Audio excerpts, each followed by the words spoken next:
¿Qué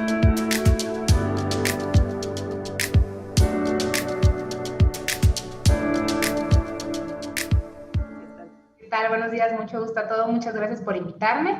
Y bueno, como les dijeron, soy Tania Silva, soy pediatra, neumólogo pediatra y tengo especialidad en trastornos respiratorios del dormir. Disculpen por la presentación, estoy efectivamente ahorita en el hospital, entonces pues aquí andamos. Vamos a hablar hoy del tema de trastornos del sueño más comunes en niños asociados a alteraciones maxilofaciales. Y pues vamos a empezar con qué es el sueño. Esto es súper importante. Tenemos que recordar que este es un estado activo de inconsciencia que es producido por el cuerpo, en el que el cerebro se encuentra en un estado de relativo reposo y es reactivo principalmente a estímulos internos. Esto es muy importante porque al ser un estado fisiológico también puede tener ciertas alteraciones y ciertas enfermedades. En el sueño se va a caracterizar porque hay niveles bajos de actividad física. Esto conduce a que haya una relajación de nuestra musculatura y pues también nuestra conciencia sensorial va a estar reducida. Está regulado por el ritmo circadiano y los mecanismos homeostáticos del cuerpo. Pero bueno, como les decía, esto es muy importante porque al ser un estado fisiológico va a haber factores que nos van a alterar también el sueño y pues van a provocar enfermedades.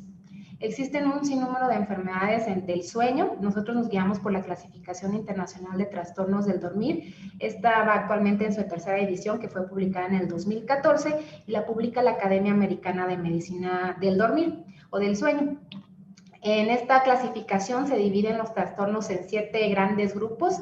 El primero, que es el insomnio; el segundo, los trastornos respiratorios relacionados con el sueño; el tercero, los trastornos de hipersomnolencia central; el cuarto, los trastornos del ritmo circadiano, de sueño y vigilia; cuarto, parasomnias; y el sexto, trastornos del movimiento relacionados con el sueño; y un séptimo grupo, que son aquellos que no se han logrado establecer bien a qué grupo pertenecen y pues se ponen como un grupo aparte y se llama otros, por decirlo así. Cada uno de estos grupos se va a subdividir en las diferentes enfermedades que tenemos. Son aproximadamente 66 trastornos que se consideran en la clasificación. Algunos de ellos son considerados variantes normales, pero es importante que sepamos que existen un número pues muy grande de trastornos del sueño, tanto en adultos como en niños. En la clasificación se engloban niños y adultos y pues es por la que nosotros nos guiamos para hacer los diagnósticos y las características de cada una de estas. Y bueno, en los niños se estima que aproximadamente entre un 25 y 30% de los niños menores de 5 años van a tener algún problema o algún trastorno del sueño de diverso orden. De cualquiera de estos grupos que les estoy diciendo pueden presentarlos. Esta estimación del 25 al 30% probablemente ahorita se está quedando corta. ¿Por qué? Porque pues estamos teniendo todo, como todos sabemos, esta pandemia de COVID, entonces los niños ahorita están muy expuestos a lo que es las pantallas de televisión por lo mismo de la escuela, también están muy encerrados, entonces esto está ocasionando cambios también en el comportamiento de los niños. Probablemente el insomnio y algunas otras enfermedades están incrementando, entonces esta prevalencia probablemente ya ahorita nos estamos quedando bastante cortos con este número, pero bueno, es lo que está reportado hasta el momento. Y en pediatría, los trastornos del sueño más comunes van a ser los siguientes. Esta clasificación es por grupos de edad. En los niños lactantes vamos a ver que los trastornos del sueño más común son el insomnio. El insomnio usualmente es ocasionado por los padres.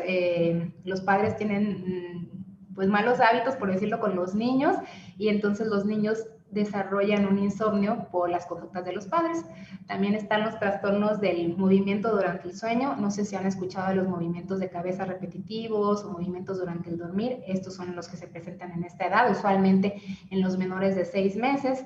En cuanto a los trastornos respiratorios, podemos tener la apnea central del prematuro. Y bueno, también existe la apnea central de la infancia, que es en niños que nacieron a término y en los primeros años de vida presentan apneas que no son de origen obstructivo. Y en el grupo de preescolares de 3 a 5 años, volvemos con el insomnio. También es ocasionado usualmente por problemas conductuales con los padres. También los trastornos del movimiento durante el sueño, estos van disminuyendo ya en la edad preescolar. Aquí lo que se empieza a presentar de manera pues inicial son los terrores nocturnos. Estos pertenecen al grupo de las parasomnias, ¿ok? Y aquí lo que vamos a ver también más frecuentemente son las apneas obstructivas del sueño. De 6 a 12 años te vuelven a presentar, aquí no lo puse, pero también el insomnio, otra vez volvemos, el insomnio es bastante recurrente ahorita en nuestra población pediátrica, y también se presenta el sonambulismo, que pertenece también a las parasomnias. Y de 13 a 18 años, pues ya nos encontramos con la narcolepsia, que pertenece a los trastornos de hipersomnolencia, y a los movimientos periódicos de extremidades, que también son trastornos del movimiento durante el sueño. Y bueno, ya hablando un poquito de nuestro tema, que son los trastornos del sueño más comunes asociados a alteraciones maxilofaciales, pues vamos a ver que las alteraciones craneofaciales y maxilofaciales se han relacionado muchísimo con los trastornos del sueño. ¿Esto por qué? Pues porque existe una relación directa de la morfología de la cara con nuestra vía aérea superior. Lo que son los músculos, obviamente pues se van a insertar las estructuras óseas de la cara. Entonces, si hay una alteración de nuestra cara, de los huesos, de los maxilares, la inserción de estos músculos pues no va a ser la adecuada. Por lo tanto, esto va a repercutir de manera directa en nuestra vía aérea, que es lo que va a ocasionar usualmente una alteración o una disminución del diámetro de la vía aérea.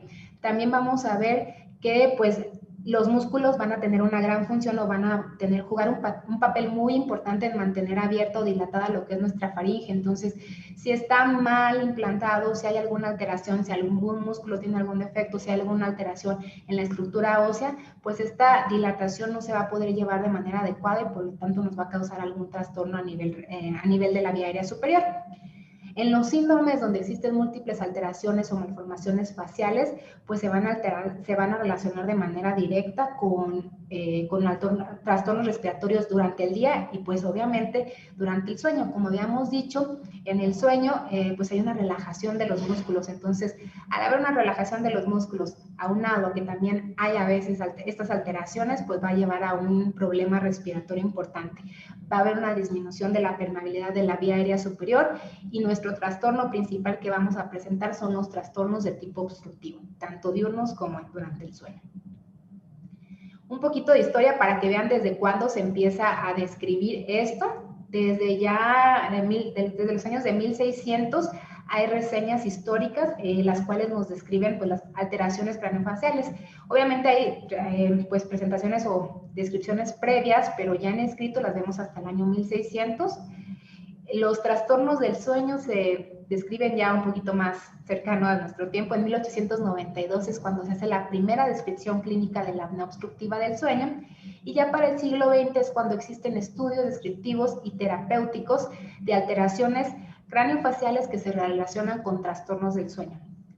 Después, hasta la década de los 70 es cuando existen los primeros reportes que describen que los cambios de la posición de la mandíbula o los cambios en la mordida están relacionados con alteraciones durante el sueño. Sin embargo, no se describe todavía qué tipo de alteraciones, solamente nos dicen que hay una relación que está causando un daño o un trastorno al dormir. En 1976, Guilleminot por primera vez hace una serie en niños. Estudia solamente a 8 niños en los cuales se reporta el SAOS. A estos pacientes se le hizo una polisomnografía y se dan cuenta que los niños también presentan apneas obstructivas del sueño.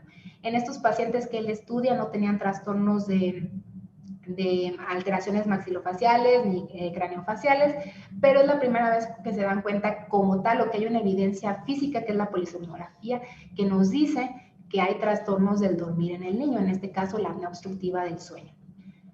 Hasta 10 años posteriores, cuando se observa, Guilleminot vuelve a hacer un estudio en pacientes, en estos son adultos, y en ellos se da cuenta que aquellos pacientes que tenían alteraciones en la forma de la base del cráneo o que tenían retrognatia, tenían o presentaban SAOS, y el número de eventos que presentaban era mucho mayor que los pacientes que no tenían alteraciones faciales. Entonces es la primera vez que se reporta como tal ya una asociación entre un trastorno del sueño y la forma o las alteraciones maxilofaciales. Entonces, si se dan cuenta, es muy poco el tiempo que hay en comparación a otras enfermedades o a otras relaciones en medicina, en el cual empezamos a ver que hay una asociación entre los trastornos del sueño y las alteraciones maxilofaciales.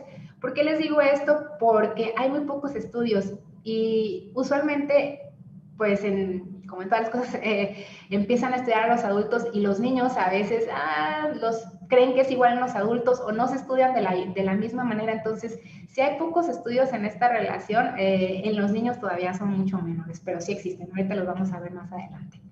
Y ya hasta los 90 es cuando empiezan a aparecer técnicas quirúrgicas para las correcciones de las alteraciones craneofaciales, y con esto se dan cuenta o empiezan a estudiar qué es lo que sucede al momento de corregir estas alteraciones.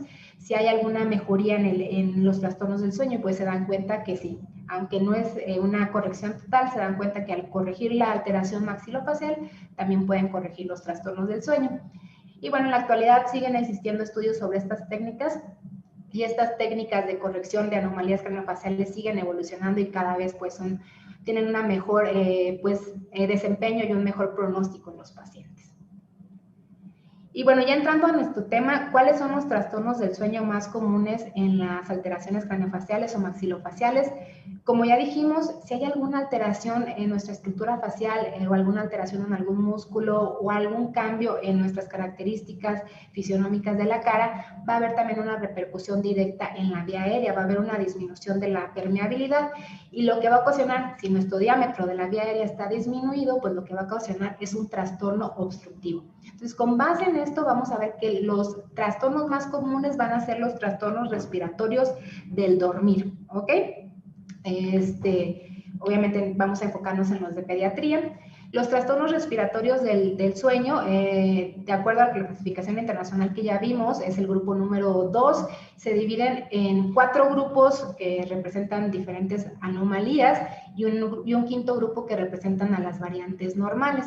En los trastornos respiratorios del sueño se dividen en el grupo de apneas obstructivas, en el grupo de apneas centrales, en los trastornos de hipoventilación relacionados con el sueño, los trastornos de hipoxemia relacionados con el sueño y las variantes normales. Entonces, el trastorno que más se va a presentar y del que vamos a hablar enfocado a las alteraciones maxilofaciales es el trastorno del síndrome de apnea obstructiva del sueño en niños, ¿ok? Y también vamos a hablar un poquito del ronquido. Como les digo, es una variante normal, no se considera como tal un trastorno, pero también lo manejan en este grupo, entonces vamos a hablar un poquito de él porque también se presenta en los niños que tienen alteraciones maxilofaciales. Entonces vamos a hablar del ronquido para empezar. El ronquido se le puede llamar como ronquido primario, ronquido habitual, de varias maneras se le conoce, y es aquel que no está relacionado con alguna enfermedad como tal. Este es un sonido respiratorio que se genera por la vía aérea superior durante el sueño. Puede ser, usualmente es durante la inspiración, pero también se puede presentar en algunas ocasiones al momento de la expiración. La característica para que nosotros podamos decir que es un ronquido primario o el ronquido habitual y no es una apnea obstructiva del sueño, es que no haya apneas, hipopneas, reras o hipoventilación durante el sueño. Si existe alguna de estas que les mencioné, ya deja de ser un ronquido primario, deja de ser una variante normal y se convierte en lo que es la apnea obstructiva del sueño, y ya esto es un trastorno que va a tener repercusiones en el niño, ¿ok? Hay que tener en cuenta que el ronquido es el síntoma también cardinal de la apnea obstructiva del sueño. Entonces, en cualquier paciente, tanto adulto como niño, que tú tengas que esté roncando, no puedes garantizar que sea un ronquido primario. Tienes que hacer un estudio de sueño para descartar que haya alguna de estas 4 alteraciones que les estoy mencionando. Porque si tiene algo de esto, pues ya les vuelvo a repetir, deja de ser un ronquido, pasa a ser ya un síndrome de apnea obstructiva del sueño y ya es un trastorno que se tiene que tratar. El ronquido primario, si no está asociado a estas 4 cosas, no requiere un tratamiento como tal. Y bueno, el estudio principal que solemos recomendar en estos pacientes pues es la polisomnografía, pero también se pueden hacer estudios simplificados como la poligrafía respiratoria. ¿Ok? El ronquido habitual es universal. ¿Qué quiere decir? Todos en algún momento de nuestra vida hemos roncado o vamos a roncar, y esto no necesariamente implica que tengamos un trastorno del sueño. Hay veces que estás sentado, te quedas dormido, estás en una posición inadecuada, estás con una hiperextensión del cuello o estás inclusive, al contrario, una hiperflexión, y puedes tener un ronquido de manera única o en alguna que otra ocasión y no requiere decir que sea apnea obstructiva del sueño. Pero bueno, el ronquido a todos en algún momento de nuestra vida nos ha sucedido. Nadie puede decir yo nunca he roncado, todos en algún momento hemos roncado o vamos a roncar. Con base en esto, pues vamos a ver que su prevalencia va a variar Una en relación a su definición y también pues en relación a en qué momento se hagan los estudios. A lo mejor y si a mí ahorita me hacen un cuestionario, puedo decir yo nunca he roncado, pero también está el problema de que uno al estar dormido pues no se da cuenta. Entonces si no hay alguien que te diga que estás roncando, tú puedes estar dando una información que no es necesariamente la correcta. Entonces la prevalencia pues la verdad es que varía bastante. En pediatría se ha reportado que va del 10 al 12% el ronquido nada más. En los niños de 2 a 4 meses y de 6 a 12 meses se presenta en un 5%. Esto es con base a reportes que han dado padres en distintos estudios. En los lactantes incrementa de 1 a 9%. En niños de 2 a 8 años incrementa al 10% y conforme vamos creciendo va disminuyendo del 3 al 5%. Entonces, esto es más o menos el ronquido habitual. No necesita tratamiento el ronquido habitual. Si tú no tienes una apnea, si no haces hipopneas, si no tienes hipoventilación, en un ronquido habitual pues no vas a requerir nada, solamente pues tener cuidado porque en algún momento si tu ronquido se vuelve más frecuente, pues podrías desarrollar una apnea obstructiva del sueño. Haberte hecho un estudio en cierta etapa de la vida y que no hayas presentado estos eventos, no descarta que más adelante lo vayas a presentar. Pero bueno, esto es el ronquido, nada más para que lo tengan en mente. Y ya entrando a lo que es la apnea obstructiva del sueño, pues esta se define como un trastorno en la respiración durante el sueño que se caracteriza por una obstrucción parcial o total de la vía aérea, la cual es intermitente y que causa alteraciones en la ventilación y en el patrón normal del sueño. Esto es muy importante tanto en adultos como en niños porque estas alteraciones en la ventilación y en el patrón normal van a tener complicaciones más adelante. Entonces, en los niños se ha visto que las principales complicaciones son a nivel cardiovascular, a nivel también del desarrollo, del neurodesarrollo y también a nivel psicológico. Se ha visto que los niños son un poco más agresivos, que tienen problemas en la escuela, inclusive hay niños que tienen diagnóstico de síndrome de trastorno de déficit de atención y de hiperactividad. Se les empieza a dar tratamiento y resulta que lo que el niño tenía era apnea obstructiva del sueño, se trata la apnea y el trastorno desaparece. Entonces sí tiene repercusiones importantes, por lo tanto se tiene que estudiar, ¿ok? ¿Qué condiciones están asociadas? Hay varias, en los niños la principal es la hipertrofia adenoamigdalina. En los niños, como ustedes saben, pues no hemos alcanzado el desarrollo completo del cuerpo, entonces todos nuestros órganos pues, son más chiquitos. En este caso, la vía aérea, el diámetro de la vía aérea va a ser mucho menor. Y si tú tienes una hipertrofia adenoamigdalina, pues esto va a ocluir tu vía aérea y por lo tanto pues va a causar un grave problema al momento de respirar, tanto al estar despierto como al estar dormido. Otra condición que está asociada es la obesidad. Como todos sabemos, tenemos una epidemia de obesidad en el mundo, tanto en adultos como en niños. Antes se tenía la idea de que los niños que tenían SAOS eran niños que tenían problemas en el desarrollo. Usualmente eran niños muy delgados y con una talla baja para su edad.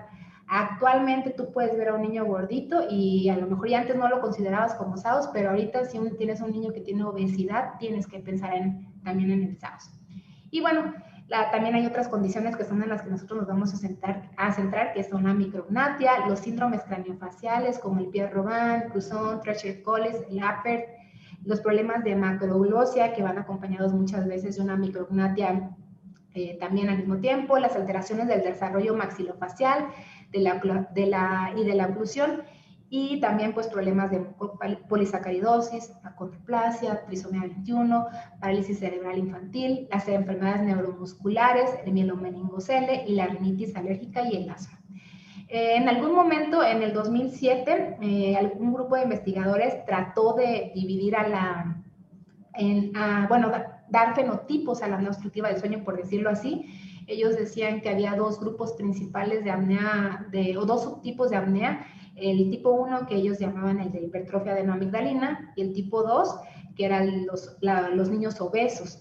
Entonces, en ese entonces se trató como de clasificar a los niños que tenían SAOS en estos dos grupos. Un año posterior, ese mismo grupo agregó un tercer tipo, que era el de las alteraciones craniofaciales.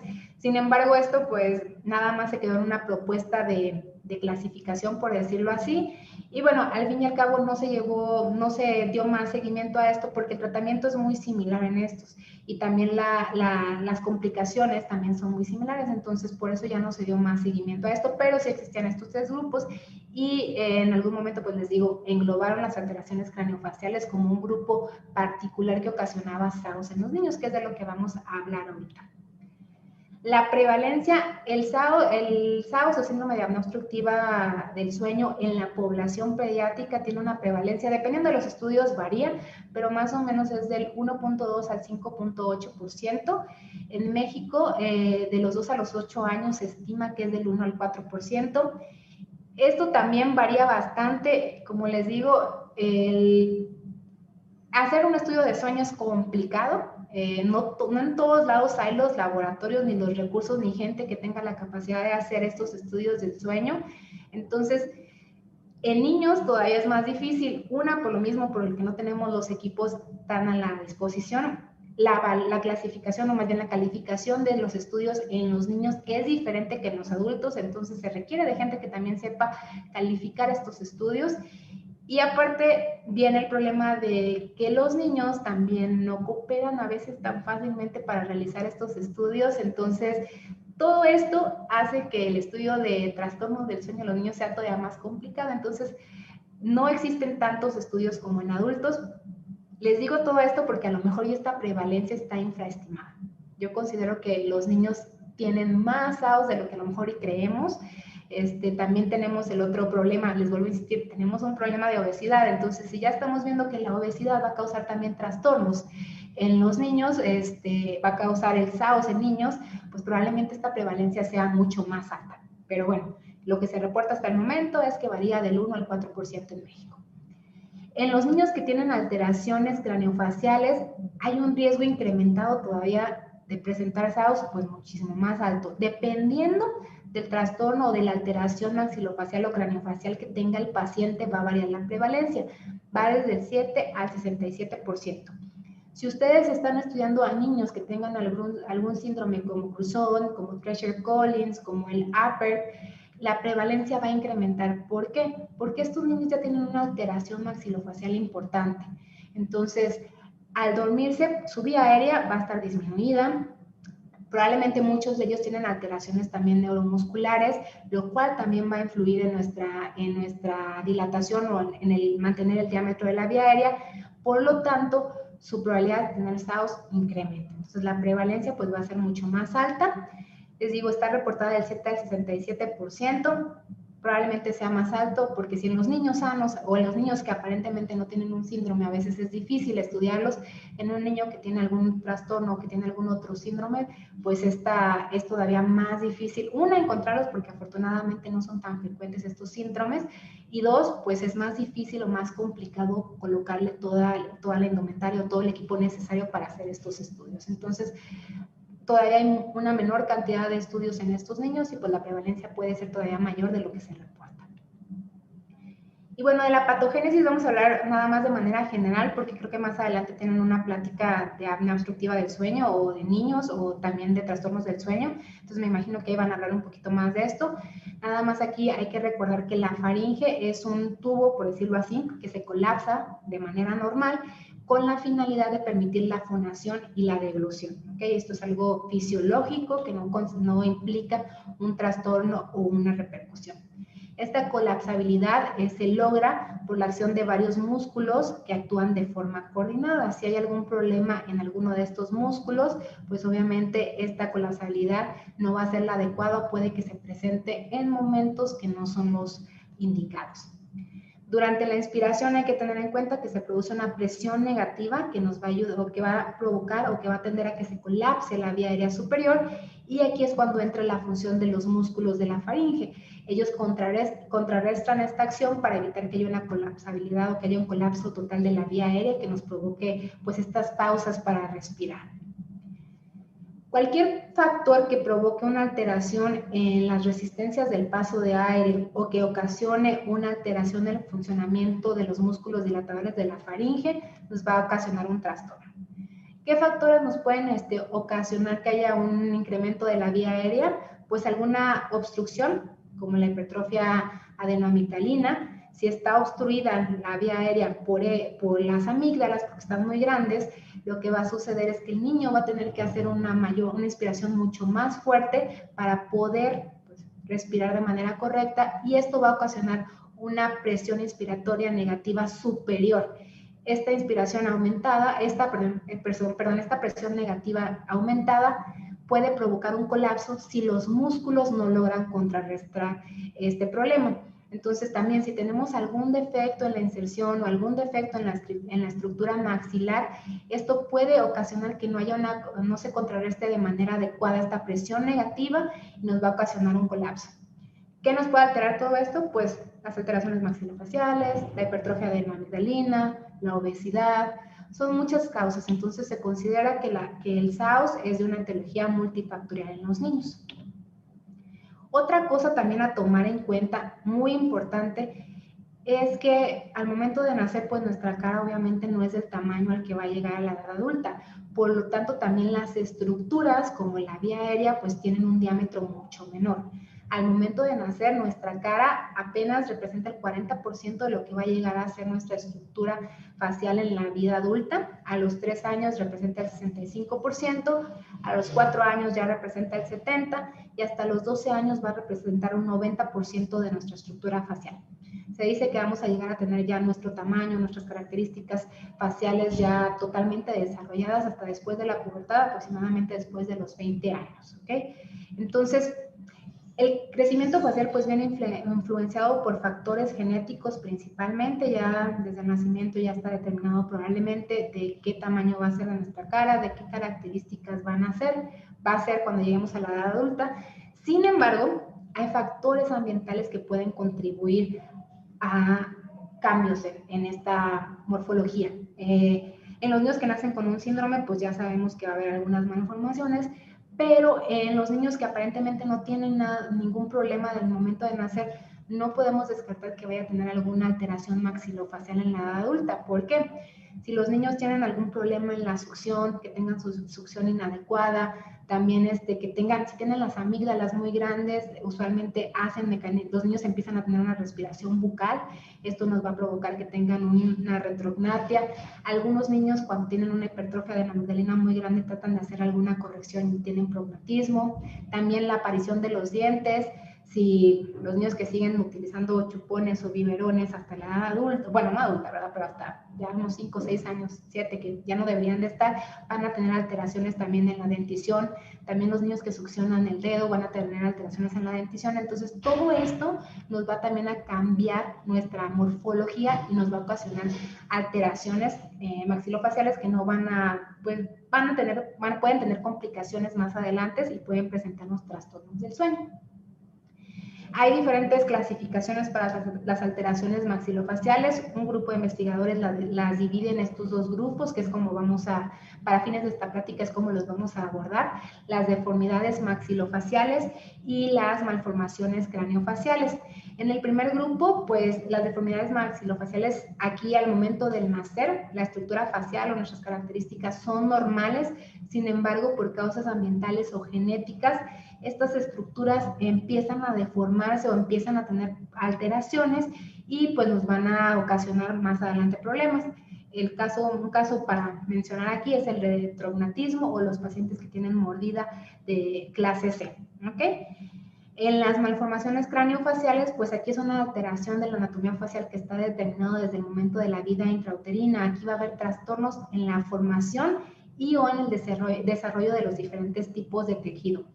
Muchas de estas se logran detectar desde la vida intrauterina. Eso debería de ser lo ideal. Sin embargo, hay casos que se dan cuenta hasta el momento del nacimiento. Y bueno, las alteraciones anatómicas postnatales pues pueden ser un déficit en los tejidos esqueléticos o en los tejidos blandos, o puede haber alteraciones en la fusión de los procesos faciales. Usualmente estas malformaciones se presentan con otras alteraciones y pues se engloban en síndromes, como el síndrome de Pierre-Robin, el de Treacher-Collins, el de Cruzon, el de Apter. Y bueno, también pueden presentarse de manera aislada, como son las fisuras faciales o la hipoplasia mandibular. Y bueno, aquí vamos a ver nada más lo que es el crecimiento facial. Déjenme ver si corre el video.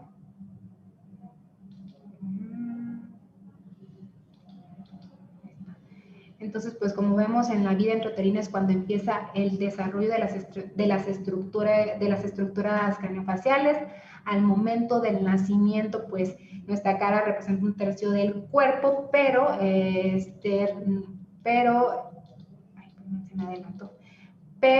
representa solamente el 40% de lo que es el tamaño normal de nuestra cara. Conforme vamos creciendo, nuestra estructura ósea va cambiando. La base craneal tiene un componente cartilaginoso que responde a un patrón genético de osificación. Aquí vamos a ver que conforme el crecimiento, nuestros huesos van modificándose, van creciendo, van desarrollándose, van osificándose y pues también van cambiando la estructura ósea que tenemos hasta llegar a la estructura facial que vamos a tener en la edad adulta. También la dentición hace que haya cambios en nuestra estructura facial y pues por lo tanto todos estos cambios pueden también verse afectados. Entonces aquí vemos cómo van siendo los cambios desde el nacimiento hasta llegar a la edad adulta. ¿Okay? Y bueno, ya entrando a los temas de las deformidades faciales o de las alteraciones craneofaciales, vamos a hablar primero de las maxilofaciales. Aquí vamos a tener que la principal alteración maxilofacial que nos va a causar un trastorno del sueño es la maloclusión clase 2. Esta se ve muy frecuentemente asociada a la apnea obstructiva del sueño en los niños. La característica de estos pacientes es que son doliocéfalos, tienen la cara alargada, usualmente su diámetro suele ser más largo, se me fue la palabra, de arriba hacia abajo que en lo ancho, por decirlo así. Tienen una retrognatia pues importante. En la mandíbula se sitúa, tiene una situación posterior, lo que provoca también que haya alteraciones en la ubicación de la lengua. Usualmente la lengua se presenta de una manera más posterior y esto va a ocasionar una obstrucción o una disminución del diámetro de la vía aérea. Aquí vemos a este paciente en dos planos diferentes. Esta radiografía es del mismo paciente y lo que vamos a ver, no sé si se logra apreciar, esta no es la radiografía, no es el método ideal para valorar la vía aérea, pero no sé si se logra ver esta, que se ve un poquito más oscuro, esto que donde estoy pasando justamente el puntero. Esta parte es la vía aérea superior, entonces si se dan cuenta está muy disminuido el diámetro. Esto es con el paciente estando despierto. Entonces imagínense que este paciente se vaya a dormir, se acueste, se duerma, haya una relajación de los músculos, de la lengua, de la base de la lengua, si es que tienen, no sé, pero si tuviera una hipertrofia adenoamigdalina grado 4, al dormirse todo esto taparía provocaría una oclusión de la vía aérea superior, ocasionando lo que son las apneas y por lo tanto una apnea obstructiva del sueño, un síndrome de Strauss, ¿ok? Entonces, estos pacientes usualmente que tienen retrognatia o una maloclusión clase 2 van a presentar la apnea obstructiva del sueño. Son pacientes que tienen que ser idealmente detectados en la edad pediátrica para poder dar un tratamiento adecuado y poder corregir este problema y también pues estudiarlos por un trastorno del sueño y también dar un tratamiento si es que lo requieren. Muchas veces si estos pacientes son detectados en la edad pediátrica y se corrige este problema de la retrognatia, más adelante pues se corrige de manera secundaria la apnea obstructiva del sueño al corregir esta retrognatia que tienen. Muchos de estos pacientes van a ser respiradores bucales. Esto es porque al ser respiradores bucales van a tener un estímulo del aire pobre a nivel de tercio medio maxilar. La lengua usualmente va a estar descendida y posterior, lo que también va a favorecer a que haya un crecimiento inadecuado del maxilar inferior. Este va a ser más pequeño, va a ser retruido y va a ser estrecho, o sea, va a seguir consolidando que haya una retrognatia. Y bueno, esto va a favorecer directamente a que haya una disminución de la vía aérea superior. Entonces, esto, súmale el sueño en el cual en el sueño hay una relajación muscular, pues va a haber una predisposición a que estos pacientes tengan SAOS. Otro trastorno, otra alteración maxilofacial que se relaciona con apnea obstructiva del sueño también es la maloclusión clase 3. Aquí pues va a haber el primer molar inferior va a posicionarse por delante del primer molar superior, va a condicionar a lo que es un prognatismo y bueno, También se ha visto que los pacientes que tienen una hipertrofia adenoamigdalina, al momento de estar, como las amígdalas son muy grandes y ocluyen la vía aérea también estando despiertos, van a tener molestias para deglutir. Entonces los pacientes de manera inconsciente a veces hacen un movimiento de la mandíbula hacia enfrente para tratar de compensar o para tratar de separar la mandíbula e incrementar el diámetro de la vía aérea, y con esto hacen un prognatismo funcional, lo cual se le conoce como maloclusión clase 3 funcional. La ventaja con estos pacientes es que al quitar las amígdalas, hacer una adenomigdalectomía, pues dejan de tener este problema para respirar, este problema para deglutir, y por lo tanto se logra corregir este prognatismo funcional y pues tienen buen pronóstico tras el tratamiento.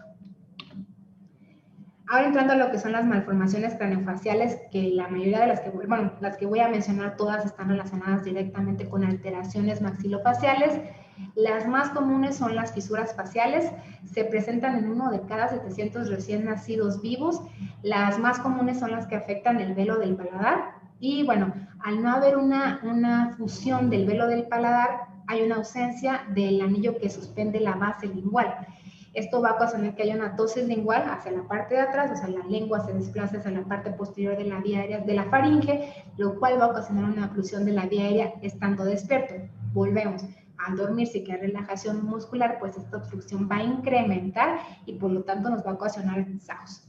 Usualmente los pacientes que tienen fisuras faciales también se asocian a que tengan malformaciones nasales, pero no siempre es el caso, a veces se pueden presentar de manera aislada. Y pues el tratamiento va a ser quirúrgico, va a ser la reparación del defecto, pero se ha visto que en estos pacientes que presentan SAOS pre-tratamiento quirúrgico, muchas veces al hacer la corrección tienen un SAOS posoperatorio, entonces van a requerir otros tratamientos. Se hizo un estudio prospectivo con un grupo de 50 niños que tenían fisuras velopalatinas. En ellos se encontró que el índice de apnea y hipopnea en estos pacientes era de 7.6 eventos por hora. Aquí en este estudio no se estudió a cuánto disminuía posterior al tratamiento quirúrgico, pero bueno, sí se detectó que la mayoría de ellos el 90% tenían algún trastorno o algún índice de apnea obstructiva del sueño por arriba de 1, que es cuando ya se considera SAOS en niños. Y un grave problema para estudiar las fisuras en relación al SAOS o para ver su prevalencia es la heterogeneidad de las fisuras. Como sabemos, existen distintos tipos de fisuras faciales. Les digo, la más común es la que afecta el velo del paladar, pero existen otras, las que van acompañadas también de malformaciones faciales. Entonces, pues, esto tampoco ayuda mucho para poder estudiar en cuáles se presenta más o si en todas la prevalencia es igual. Y bueno, aquí vemos un niño, es la misma niña, de hecho, al momento del nacimiento, donde tenía la fisura velopalatina junto con una alteración nasal. Aquí se corrige el defecto en la siguiente imagen. La niña ya tiene 2 años, hay una corrección del defecto y pues en ella aparentemente no hay ninguna repercusión pues, mayor. Sin embargo, habría que estudiarla, habría que hacer algún estudio de sueño para ver si ella quedó con algún trastorno obstructivo residual, a pesar de la corrección.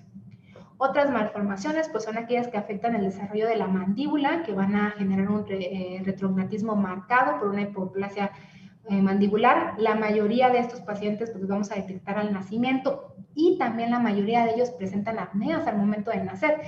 Usualmente en un niño recién nacido vamos a sospechar de alguna apnea central, es lo que se presenta característicamente en los niños prematuros o en los infantes. La apnea obstructiva se presenta, como hemos visto, más hacia los 2, 3 años de edad. Sin embargo, estos pacientes que tienen alteraciones mandibulares, maxilofaciales, van a presentar apneas obstructivas desde el momento del nacer. A veces son tan severas que inclusive llegan a tener que requerir de traqueostomía. Unos casos, algunos ejemplos de estos son el síndrome de Pierre-Robin y el síndrome de Treacher-Collins. Algunas imágenes, aquí son 2 pacientes diferentes, los cuales tienen malformaciones. Vemos que tienen una micrognatia, ambos bastante marcada junto con una retrognatia. Entonces estos pacientes probablemente tienen alguna apnea obstructiva del sueño. Hablando un poquito de los síndromes, el síndrome de Treacher-Collins tiene un compromiso de varios órganos faciales. Hay un retrognatismo muy marcado. En algunos casos, como el de este paciente que vemos aquí, tienen fisuras velopalatinas. No siempre están presentes en este síndrome, pero pueden estarlo. Y pues tienen una micrognatia. En un estudio que se realizó en 35 niños que tenían este síndrome, se encontró que la prevalencia de la apnea obstructiva del sueño fue del 46%. La mayoría de estos pacientes requieren, se les hace una cirugía correctiva. Sin embargo, en este grupo de niños sí se estudió a los niños posterior a la cirugía correctiva y se dieron cuenta que los mismos niños que habían tenido SAOS pretratamiento volvieron a tener SAOS posterior a la cirugía correctiva. Entonces son niños que probablemente, además de este tratamiento que ya recibieron, van a requerir un tratamiento coadyuvante como lo es el CEPAP. Otro síndrome es el síndrome de Pierre-Robin. En este pues se va a caracterizar por una hipoplasia mandibular. ¿Esto qué quiere decir? Pues vamos a tener un paciente que tiene una retrognatia severa. También se acompaña de fisuras velopalatinas. Va a haber una glossoptosis y además va a haber una micrognatia. Aquí también en estos pacientes también existe un estudio en el cual se estudiaron, fue un estudio retrospectivo, se estudiaron a 13 niños que tenían este síndrome. En ellos, 11 presentaron apnea obstructiva del sueño y el índice de apnea hipopnea en promedio fue de 33.5 eventos por hora, lo cual es bastante elevado en los niños. O sea, esta cantidad de eventos usualmente la encontramos en adultos, en niños no es tan común, pero como les decía hace un momento, estos niños suelen presentar apneas severas. Por lo tanto, algunos de ellos requieren inclusive traqueostomías. Entonces, aquí vemos que pues en esta serie en particular de niños con este síndrome, pues tenían un número de eventos muy, muy elevado. ¿Okay? Aquí vemos un niño a los pocos meses de vida, vemos la micrognatia y la retrognatia importante, y bueno, este es otro caso donde también el niño, si se dan cuenta, casi no tiene pues mentón. La micrognatia y la retrognatia es muy importante y esto pues nos va a condicionar a que tengamos tantos eventos como los que vemos en este estudio. Otro es el síndrome de Cruzón. Este es un trastorno hereditario autosómico dominante. Hay una deformidad craneal, hay un cierre prematuro de suturas. Aquí va a haber una hipoplasia del tercio medio, va a haber poco desarrollo de los bordes supraorbitarios. Los niños usualmente se ven con los ojos saltones, con exoftalmos. Tienen una hipoplasia maxilar importante y a veces puede haber un prognatismo mandibular reactivo. Estos niños usualmente se les dice que tienen una cara de rana. Aquí vemos una niña al momento del nacimiento, donde las imágenes se ven en distintos planos o en distintos cortes, por decirlo así, y posteriormente, aquí ya tenía 8 años, vemos lo que les decía, tienen un exoftalmos, aquí tienen un prognatismo mandibular. Sin embargo, también condiciona que tengan SAOS porque al estar tan anterior lo que es la mandíbula, hay una también disminución de la vía aérea superior en el plano más superior. ¿Okay? Otros trastornos, el síndrome de Down. Aquí hay una hipoplasia mandibular importante, la hipofaringe usualmente está estrecha, hay una macroglosia y aparte aquí tenemos el factor del tono muscular. El tono muscular está disminuido y por lo tanto estos pacientes usualmente tienen también un colapso de la vía aérea. Craneosinostosis, este afecta a 1 de cada 2.500 nacimientos, 40% están asociados, perdón aquí por el error, a un síndrome y pues se caracteriza porque presentan hipoplasia mandibular, una hipertrofia adenoamigdalina y en algunos casos atresias de Coanas. Se hizo un estudio en el cual también estudiaron a 50 pacientes y se determinó que el 40 al 68% de estos pacientes presentaban apnea obstructiva del sueño, lo cual también es bastante alto. Y bueno, ¿cómo hacemos el diagnóstico? Pues tenemos que enfocarnos en las dos entidades, tanto en la alteración de maxilofacial como en el trastorno del sueño. Entonces, de primera instancia, la historia clínica para detectar ambas cuestiones. Podemos utilizar cuestionarios para apoyarnos con el diagnóstico de la apnea obstructiva del sueño. Sin embargo, son poco confiables. Hay algunos cuestionarios que están validados para diagnóstico de apnea obstructiva del sueño. Sin embargo, la sensibilidad y especificidad es baja. Ahora, en niños que tienen trastornos o alteraciones maxilofaciales no están validados, por lo tanto no podemos utilizarlos para apoyarnos a hacer el diagnóstico de SAOS con esto.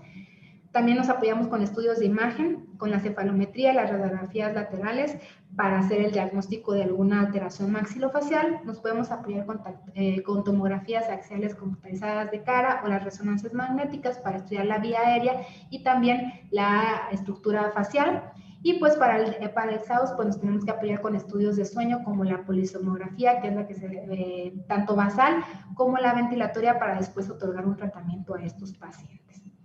La cefalometría, pues es el estudio de las medidas de las estructuras faciales.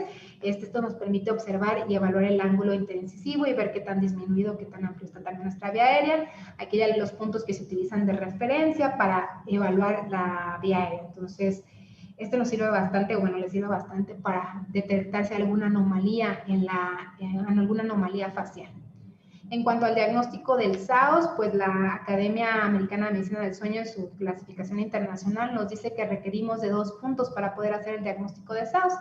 El punto A, que incluye los síntomas, siendo ronquido el principal, bueno, uno de ellos, la respiración paradójica o una dificultad obstructiva, pacientes o niños que presenten somnolencia o hiperactividad, que tengan alteraciones del comportamiento o que tengan problemas de aprendizaje.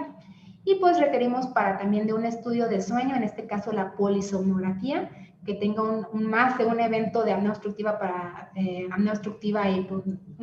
más de un evento de apnea y hipopnea. Con esto se considera que ya el niño tiene SAOS, o que tenga un patrón de hipoventilación obstructiva, o sea, que tenga más del 25% del tiempo total de sueño con hipercapnia, que esté acompañado de ronquido y de aplanamiento de la curva inspiratoria en la presión nasal, o que haya una respiración paradójica. O sea, tiene que haber estos dos para que podamos diagnosticar SAOS.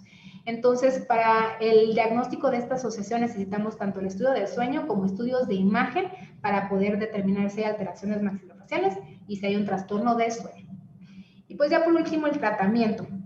El tratamiento se divide en 2 grandes ramas, el quirúrgico y el no quirúrgico. En el no quirúrgico está el CPAP y los dispositivos de avance mandibular, y en el quirúrgico pues está la adenomigdalectomía, la distracción mastogénica mandibular, la gloxopexia y las osteotomías.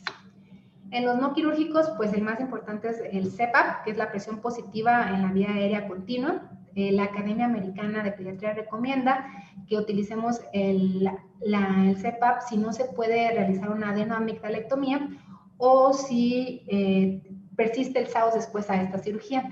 En los niños el CPAP no es el tratamiento de primera línea.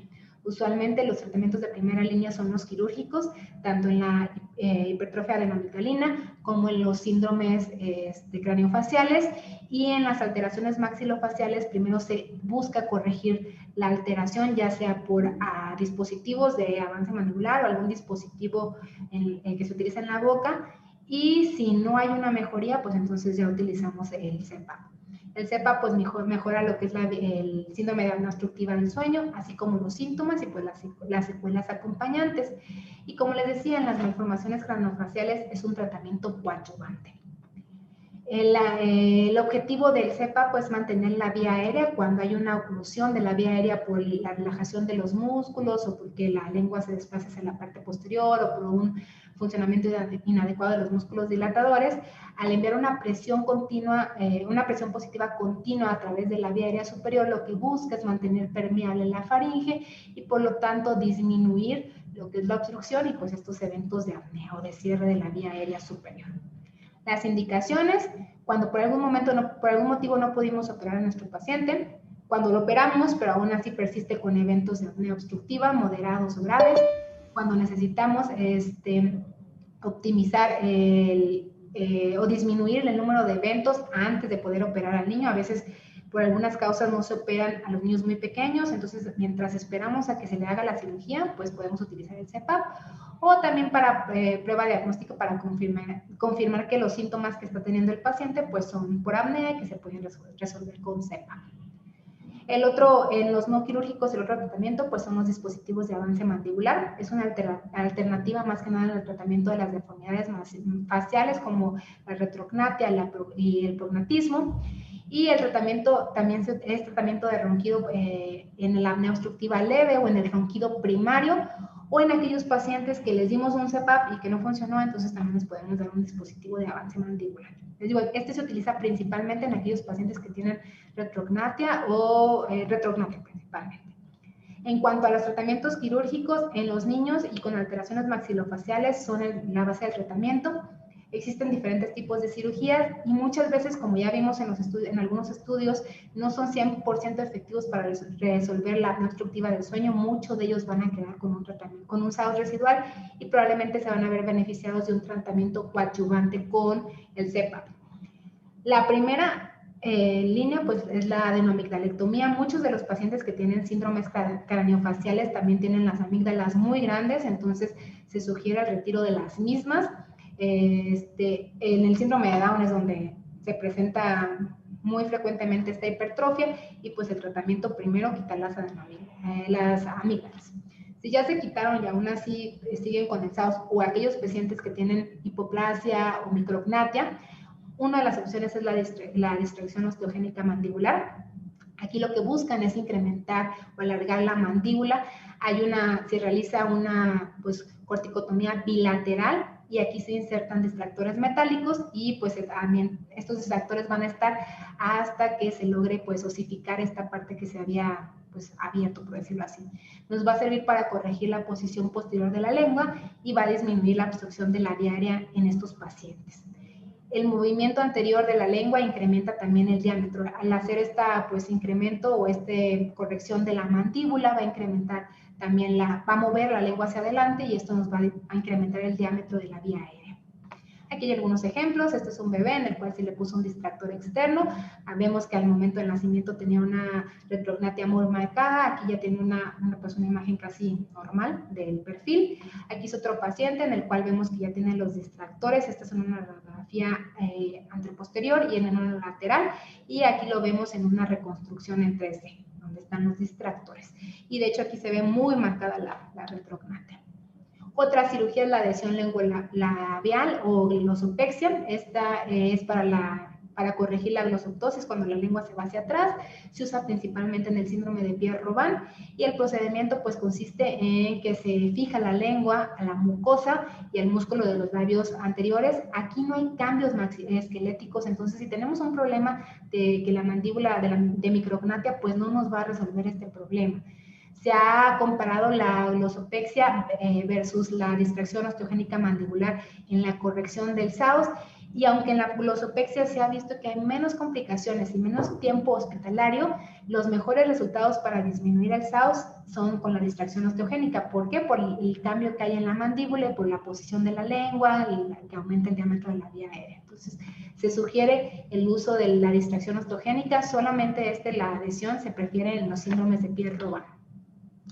Y bueno, hay otras cirugías un poquito más cruentas. Está la osteotomía de Lefort. Estas son cirugías que incluyen avances mandibulares de línea media acompañados de osteotomías y de otros cambios con distractores externos.